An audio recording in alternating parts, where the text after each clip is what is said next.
I think you all have seen today that Moon will be leaving us and going back home. I think the move, first of all, we said goodbye to Moon on Wednesday here internally and yesterday as well, and again this morning. And we all thanked him for his time here. He had a great impact on the club and community. So, I think the move is good for him. Also started with,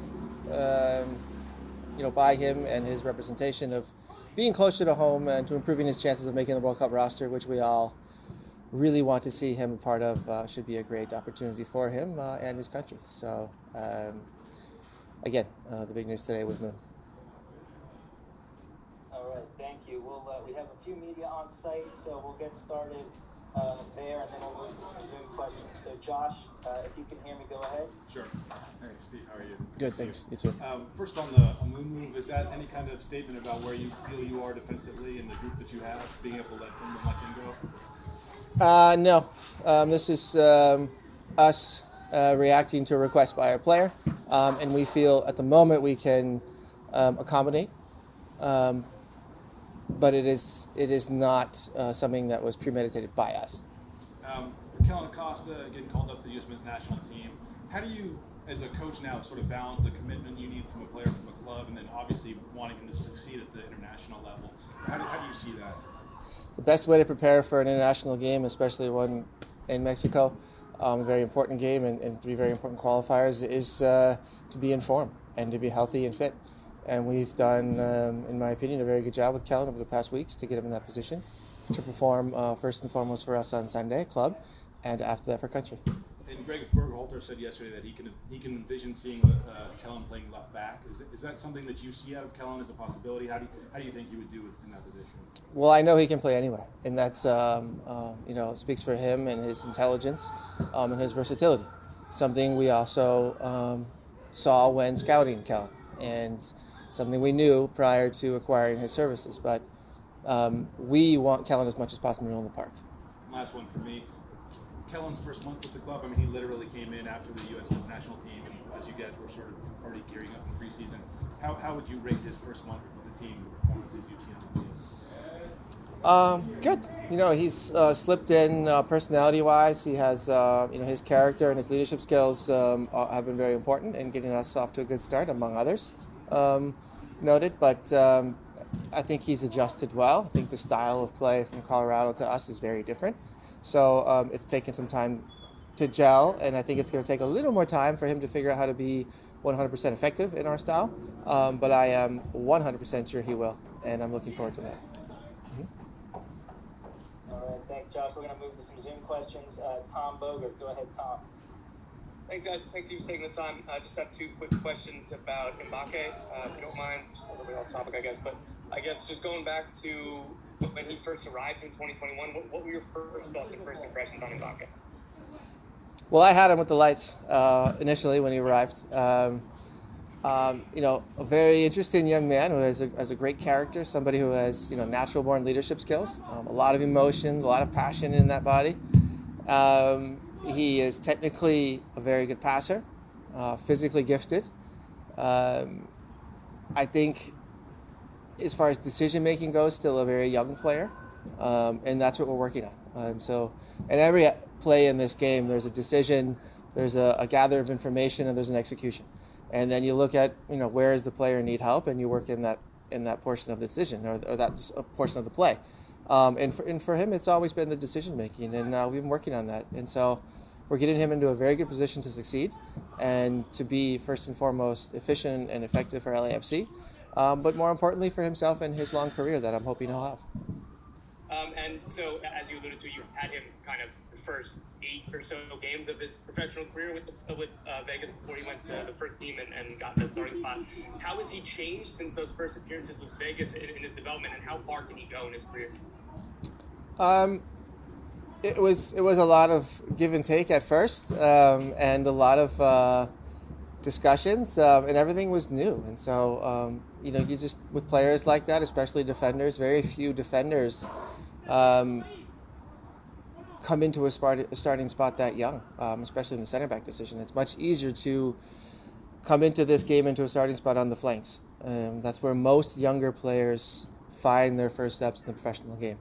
It's very difficult in the middle of the field because every decision you make can be punished immediately. And so, compliments to him. He's been learning very quickly, but he still has lots to learn, and we are working with him on that.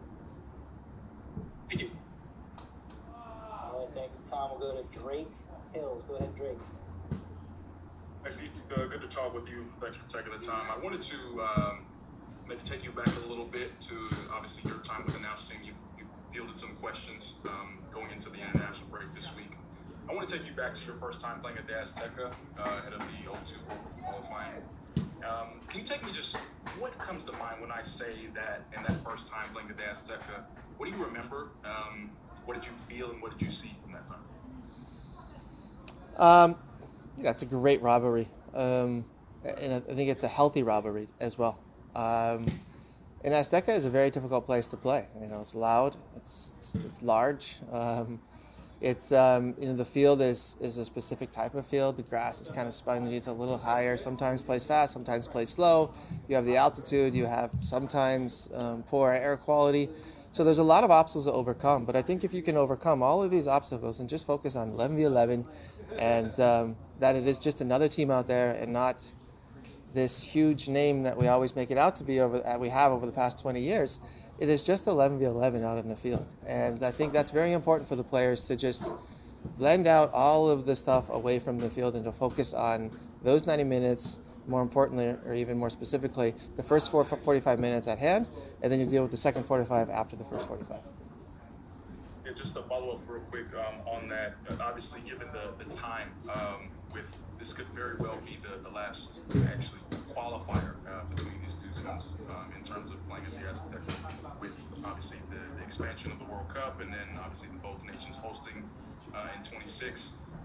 What do you think that the legacy of that is? You mentioned obviously Kellen being a part of that. As someone who's played there, what do you think the legacy of representing the U.S. Going up against Mexico at the Azteca will be?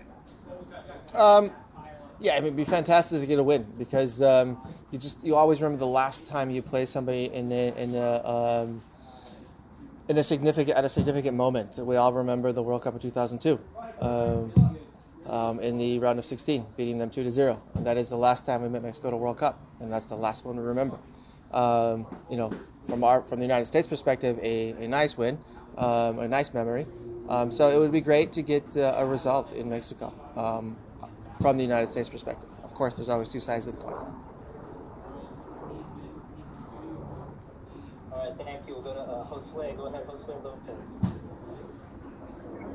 Thank you, sir. Hello, Steve. Good afternoon. Thank you for your time. I want to ask you specifically about Mahala. He has played 3 games, 2 as a starter, 1 goal. What have you seen from him in this period of time? Mahala came into preseason still recovering from a knee injury last year, and we've progressed him well. Compliments to our medical staff and rehab staff of getting him back into great physical form. Mahala is somebody who gives us a deeper threat and gives us some physical qualities in that position that are always important in this game. He also has some 1v1 ability, and we saw in Miami he can finish as well. So it is another deep threat, and this type of forward who everything about him is goal-oriented, whether it's his movement, his shooting, passing, everything is moving towards goal, which is exactly what we're looking for at LAFC. And I've been happy with his progression. And what is the latest update on Franco Escobar and other players that are injured? Franco will be back soon. He is questionable for this weekend, but he isn't at 100% today. But he is questionable for this weekend, so we are still working night and day on that. Eric Dueñas is still recovering long-term, as well as Eddie Segura, but both are looking very well and on track to make a speedy recovery. Thank you. Just last question here, Steve.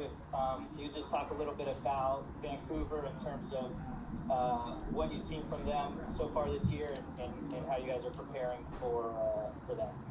It's a team that hasn't won a game in the first 3 matches, so we will definitely see an aggressive side. A team trying to prove a point on Sunday.